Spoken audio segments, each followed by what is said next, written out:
Parashat Zachor. Eh bien, c'est ce Shabbat, très chers amis, où nous allons sortir de Sefer Torah.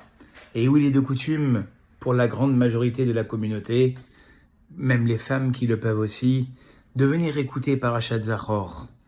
Que nous dit la Parashat Zachor? Pourquoi Amalek?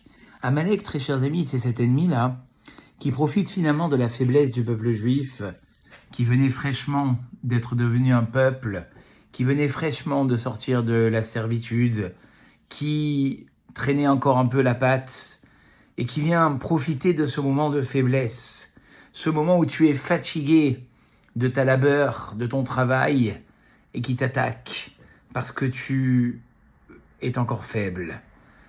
À mon sens, très chers amis, le sens second de cette paracha, c'est de nous faire finalement comprendre que le meilleur moment pour le Yetzer Hara de nous atteindre, c'est quand finalement nous sommes fatigués.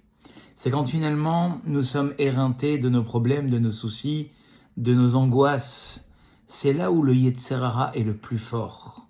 Souvent ce qu'on se dit, c'est qu'on n'est pas assez fort. Souvent ce qu'on se dit, c'est qu'on n'est pas assez préparé. Mais peut-être qu'il faudrait se dire simplement que le Yetzer Hara attend ce moment-là. Et être prêt finalement à se dire maintenant le Yetzer Hara est fort parce que moi-même je suis faible. Mais quand passera ce moment, comme disait quelqu'un, après la pluie, le beau temps, et que finalement je reviendrai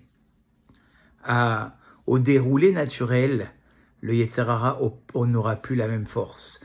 Toute la force du Yetzer Hara, très chers amis, c'est parce qu'on est fatigué, c'est parce qu'on est préoccupé, et c'est parce que finalement, on n'a pas cette pleine conscience. Alors le Yetzer Hara s'immisce.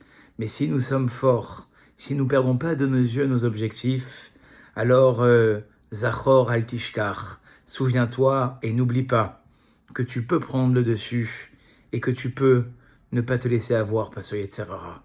Shabbat Shalom et Vorach, et à très bientôt pour un nouveau selfie.